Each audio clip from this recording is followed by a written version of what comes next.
미국 은행의 파산에 이어서 스위스에서 두 번째로 큰 은행이 파산 위기에 또 놓였습니다. 어떤 상황인지 함께 알아보시죠. 안녕하세요. 재테크 읽어주는 파일럿입니다. 지금 새벽인데요. 새벽에 이것저것 좀 찾아보다가 여러분들한테 말씀드려야 할 중요한 사항이 있어서 방송을 켰습니다. 우리가 얼마 전에 다뤘었던 실리콘밸리 뱅크 있죠. 실리콘밸리 뱅크가 파산을 했다. 그 파산한 이유가 뭐 여러 가지 이유가 있었지만 결국은 뱅크런, 사람들이 불안한 금융시장에서 내 돈을 찾지 못할까봐 달려들어서 이제 돈을 인출하다 보니까 파산에 이르렀죠. 물론 세부적으로 따지면 그 앞에 뭐 여러 가지 사건들이 있었지만 결국은 그게 원인이 돼서 파산이 된 겁니다. 우리가 은행이 우리 돈을 100% 가지고 있지 않아요. 우리가 돈을 예금하면 그 돈에 대략 뭐 한 10% 정도만 남겨두고 나머지는 다 빌려줘 버립니다. 빌려주거나 투자하거나, 그래서 그곳에서 이익을 얻게 되는 시스템입니다. 그래서 이제 실제 은행이 여러분의 돈을 가지고 있지 않아요. 여러분이 만약에 전부 달려들어서 우리 돈 주세요 하면 은행은 지급 불능 보증 상태에 빠집니다. 돈을 지급할 수 없다는 뜻이죠. 그게 바로 이제 파산으로 가는 길인데, 미국에 이어서 이제 유럽의 금융시장도 좀 불안하다 보니까 유럽에서도 스위스에서 두 번째 큰 은행인 CS은행, 우리가 흔히 주식하시는 분들은 잘 아실 거예요. 단타쟁이에요. 우리나라 주식시장에 와서 단타로 뭐 오늘 외국인이 샀다 해서 봤는데 CS가 샀어요. 그런데 갑자기 또 내일 팔아요. 그래서 단타쟁이로 굉장히 유명한 CS은행인데 우리나라 금융시장에 도움이 되는 은행은 아니에요. 그런데 그곳에서도 파산 위기설이 나오고 있습니다. 한번 자세하게 알아보고요. 이렇게 불안한 금융시장에서 우리가 정세를 정확히 알고 있어야 여러분들이 안전하게 대비를 할 수 있을 것 같습니다. 화면을 보면서 얘기를 나눠볼게요. 실리콘밸리 뱅크의 파산에 이어서 스위스의 두 번째로 큰 은행인 CS은행이 파산 위기에 놓여 있습니다. 스위스도 나름 금융에서는 좀 큰 국가예요. 우리가 이제 여행으로는 굉장히 좀 많이 알려져 있긴 한데 나름 금융에서도 좀 입지가 있는 그런 국가입니다. 그런 국가에서 두 번째로 큰 은행이 파산 위기에 있는 거죠. 이 CS은행이 2021년부터 투자 손실이 굉장했습니다. 20조 원에 달했어요. 뭐 10조짜리 하나 망하고요. 또 10조짜리 하나 망하고. 그래서 이제 4분기, 작년 4분기죠. 이제 작년 말에만 무려 20조 원에 달하는 투자 손실을 봤습니다. 그러다 보니까 당연히 뭐 은행 재정이 건실하지 않겠죠. 그런데 이 은행을 뒷받침하고 있던 뒷배, 우리가 흔히 얘기하는 뒷배, 최대 주주가 바로 사우디 국립은행이었어요. 그래서 야 이거 뭐 튼튼하다, 사우디 그 오일머니 있잖아요, 이거 기름머니가 받쳐주고 있기 때문에 튼튼하다 이렇게 썼는데 이 최대 주주조차도 사실상 포기 선언을 했습니다. 야 안되겠다, 우리 그냥 손 떼야겠다 하고 선언을 한 거죠.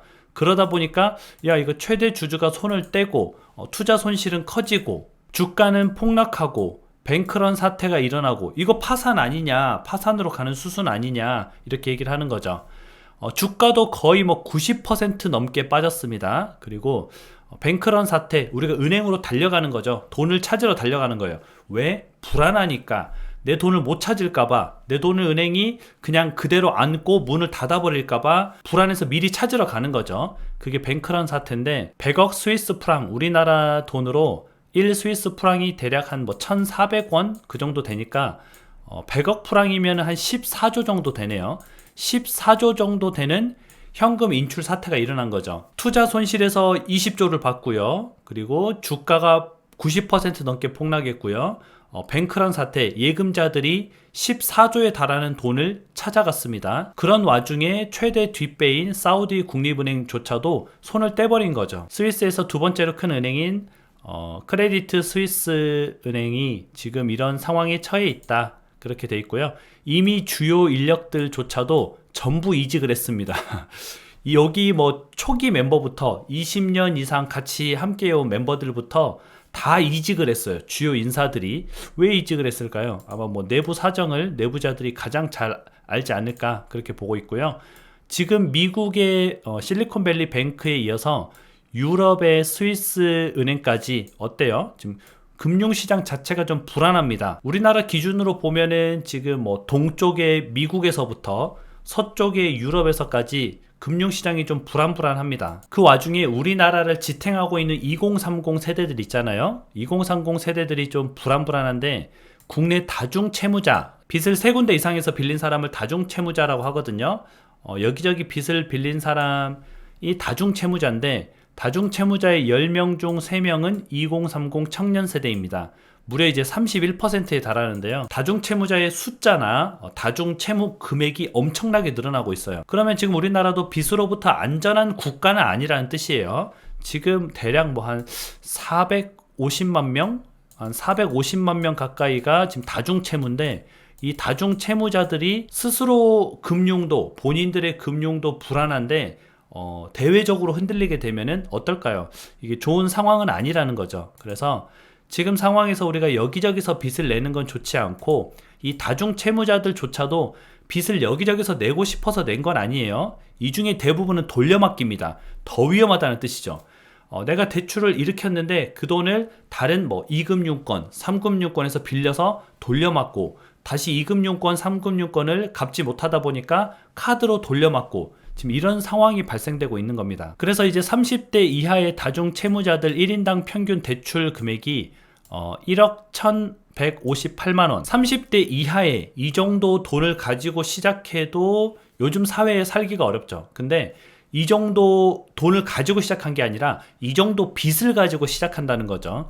그러면 지금 상황이 뭐 그렇게 호화스러운 그런 상황은 아니죠. 약간 뭐 파티 같은 상황은 아니라는 거죠. 불나방이 되면 안 됩니다. 불을 보고 무작정 뛰어들면 안 돼요. 우리가 생각했을 때, 야, 지금 저기 파티가 열렸다. 우리 가서 돈 벌자. 이렇게 생각하면 안 되는 상황이라는 거죠. 모두가 돈을 벌 수는 없습니다. 많은 사람들이 부동산에 뛰어들고, 많은 사람들이 주식에 뛰어들고, 이러면 돈을 벌기가 힘들어요. 남들이 안 할 때 해야 돈을 버는 거지.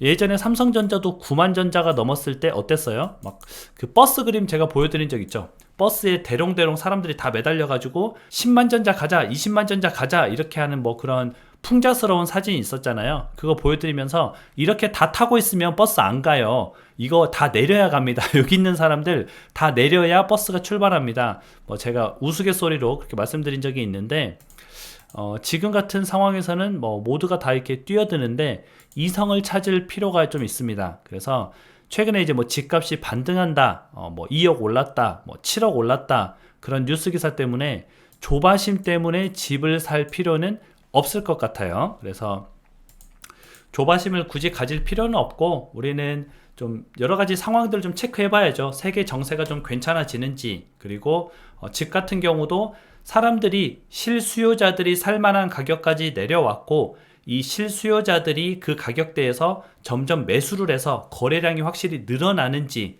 그런 부분까지 좀 체크를 해보면 좋을 것 같습니다. 오늘은 너무 새벽이라서 목이 좀 잠기는데 그 부분 이해해 주시고요.